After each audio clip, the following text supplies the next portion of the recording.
Ooh, that smells nice. Thanks, I both eat it and hunt with it. Can I have some? Would you trade me your horns? I just remembered that I'm an herbivore. Ladies, gentlemen, and monsters of all ages, today it's time we have a little chat about a little monster, a creature known to all simply as the Kelbi. This creature has legends around its name, and its existence dates all the way back to Monster Hunter 1, being one of the only creatures in the entire series that has been in every single Monster Hunter game since the franchise came into existence in 2004. Over the years, various things have been said about them, but the biggest claim, the most iconic statement to be made about them, is simply that Kelbi are immortal. Well, yes, this is a meme. It's funny to think of the little deer as being the actually strongest creature in the entire series, at least from a survival standpoint. There is actually some merit to this within actual lore and in-game interactions as well. And so today I wanted to do a deep dive on this concept. Before we get into the facts of all kinds, let's just have a little bit of fun. On a Reddit post asking why Kelbi are immortal, why they can't die, here's a snippet of a response from Jabba Trios. Kelbi are mystical creatures from the Eldritch dimension. While they take on an unassuming form, they can recover from any injury and even death nearly instantly. They also possess the ability to disappear between dimensions, allowing them to escape a predator with little effort. To me, this seems reasonable given our base amount of knowledge, given what we know from a distance, but how does that hold up upon further inspection? So, let's find every bit of info that I can about Kelbi as far as the lore goes, and also go over the way that we as hunters interact with them within the games, because this actually has quite the mystery going on, quite the thread to follow as far as the legitimacy of these claims. So, where did this rumor first come into existence? Well, quite simply, if you try to kill a Kelbi, it won't die. It will fall on the floor with stars or some other animation floating around its head depending on the game. Then you can carve it, and then it will just stand up and walk away to phase out of the world and live another day like some sort of spirit. This happens in many different Monster Hunter games, but it is absolutely worth mentioning that it doesn't happen in all of the Monster Hunter games. While this is the most direct and specific example of Kelbi being theoretically immortal, as this shows that even us, the hunters with the ability to topple black dragons, are simply incapable of defeating the Kelbi once and for all, it is simply not the case in the majority of Monster Hunter games. Specifically, in the early Monster Hunter games, you could always kill them, they would die, you would carve them, and they would phase out of existence on the floor. And this was a fact for all hunters up to and including Monster Hunter Tri, the beginning of the third generation. However, a specific change was made in MH3U, the expansion to that game, and that change was that Kelbi would no longer die. They would simply fall over stunned, and then you could carve them while they were still alive, which is arguably more gruesome than our regular carving, and then they would get up and run away to phase out once again. Even the deer is impressed.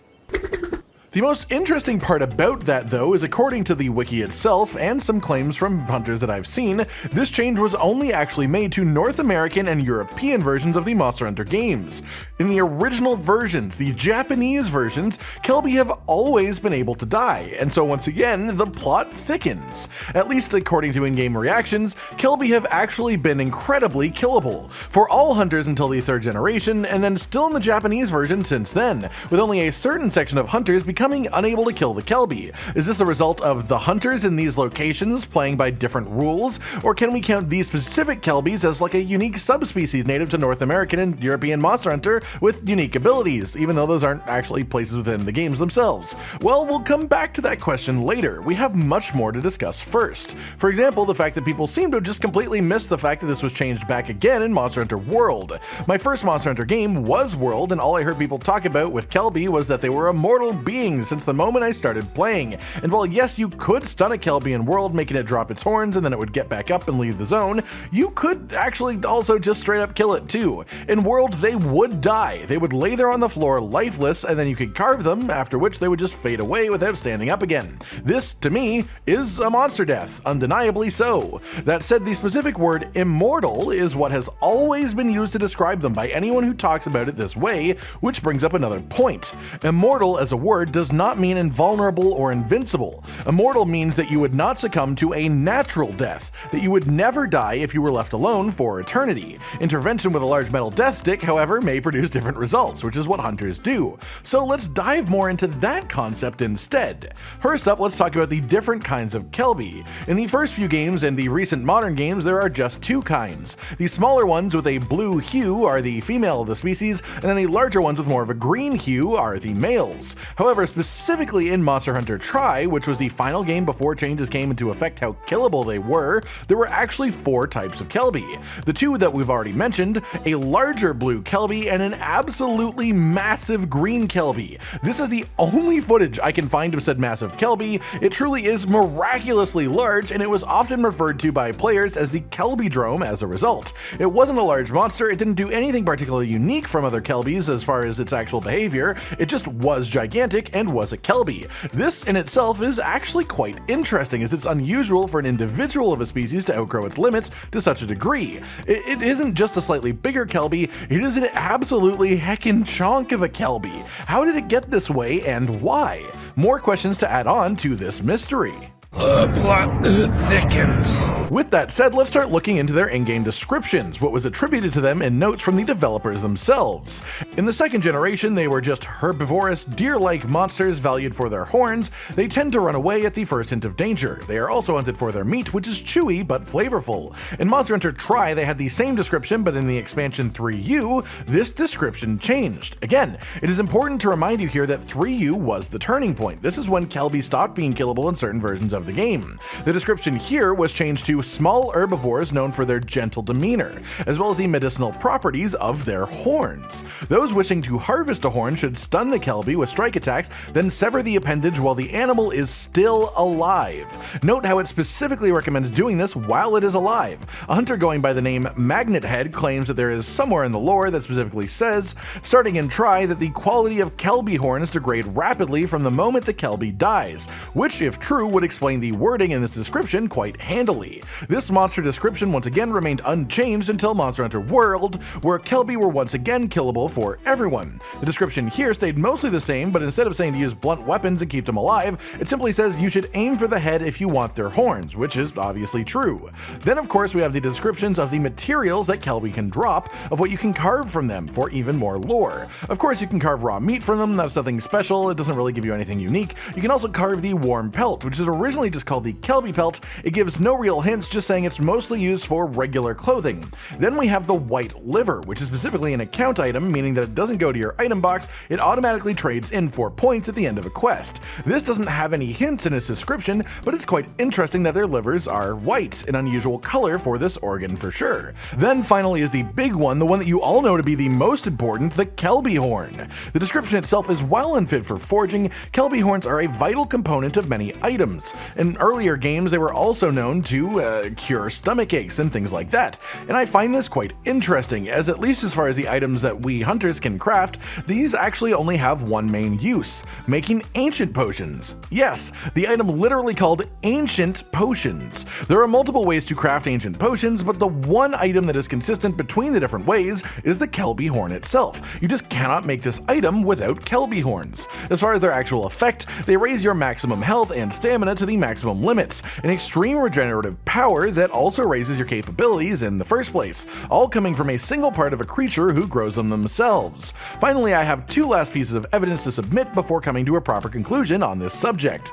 Monster Hunter Stories 2. In this game, you ride monsters, befriend monsters, and use them to fight other monsters. All of these things, and one of the cool parts about this game is that you can fight anything you can find. From a lowly Banabra to an Aptonoth to an Elder Dragon, they all have their own sort of moveset, and the vast majority of monsters can also be found in egg form to be turned into friends. There is, however, one monster within the game that you cannot really encounter, that you can't even fight, and if I'm not mistaken, it is the only creature in the entire game that works this specific way, and it is, of course, the Kelbi. They are in the game, you can find them, but when you approach them, they will drop an item on the floor and run away before fading out of existence. Even if you catch up to them, they will not fight you, they simply disappear and live on another day. In the game about fighting everything, they are the the one thing that you just can't fight. Again, one of the things that they drop in this game is the Kelbi horn, which are used to make ancient potions within stories. And the unique thing that ancient potions do in stories, as opposed to the regular Monster Hunter games, is they restore a life. They give you a heart back, which is done by very few items, and is obviously a great restorative effect. Then finally, in Monster Hunter Generations and Generations Ultimate's Jurassic Frontier map, you can actually find a dead Kelbi in Zone 2. Clearly it did not die of natural means, not old age or anything like that. After all, its leg has been torn off and has clearly been made a bit of a meal, but it does also factor into this discussion that this exists. So what does all of this mean then when you put it together? What can we actually put together from all this information individually as well? Well, Kelbi are not universally immortal at the very least. With their horns being used for such powerful regenerative items, you could easily argue that they have an incredible healing ability, and as such the option of them being a species incapable of aging in the way that we understand aging is possible. If it is true that the horns degrade rapidly from the moment that the Kelbi die, this also implies that it is the Kelbi responsible for their healing properties, rather than the horns themselves regenerating the Kelbi. Especially when you consider the Kelbidrome as well. Without any proper meaning as to what created this creature, no actual in-game lore of this giant thing, it is possible to come to the conclusion that it is simply an ancient Kelbi. As with real life, evolution tends to make animals smaller over time. They find their ecological niche where they fit, and then they become smaller so they require less resources to sustain an individual, allowing them to procreate more and have a larger herd of their own selves with less resources needed to fuel them individually. And so it stands to reason that Kelbi from maybe 1,000, 2,000, 5,000 years ago would have been notably larger. That said, Kelbi are clearly not invulnerable. In the majority of Monster Hunter games, we can actually kill them, even though in some of them and in some localizations it is impossible to do so. There is a corpse killed by a large monster in Generations, which beyond all doubt confirms that they can be killed. I would argue that the games in which they survive and run off are more of a representation of how hard it is to fully kill one because of the regeneration. They are not invulnerable, but they may in some cases be immortal. What I mean by this is, if left alone, completely unaffected by other creatures, one could possibly live to a near infinite age, and yet it could still be taken down in a violent manner quite easily. What if the reason that the Kelbidrome exists is that it is simply one of the very few Kelbi that has lived this long? After all, Kelbi are a lovely snack for predators, and the larger that one gets, the slower it is, and so it has more difficulty escaping, and then the more delicious it looks to a monster who would want to eat it. After all, there's a lot more meat on those bones. So it stands to reason that becoming this large is actually dangerous for a Kelbi, and that would also explain why we see so few of them around at this size. Only in this one game, and only a few of them within that game as well. With all of this considered, that is my final conclusion. It isn't perfect, it could evolve over the years, but the belief that I have come to is simply this: Kelbi may in fact be immortal, though they are conclusively not invulnerable by any means. What do you all think? Have I put this in reasonable terms, or do you think that I'm missing some information? Have you come to different conclusions based on the same information? I hope you've enjoyed this video. It's a bit different, but I enjoyed putting it all together for you. Like if you liked the video, subscribe and hit the notification bell for more, and most importantly, ladies and gentlemen, until next time, stay sweet. Josh, Cotton, and Hollow with the videos, dropping the humor like a hammer on your tippy toes, bringing entertainment on a daily arrangement to take our insanity and turn it into entertainment. Yes, I said entertainment twice, to reiterate that it is nice to look into your faces on a mostly daily basis when you let us in your homes to make the whole world a stage. Goodbye.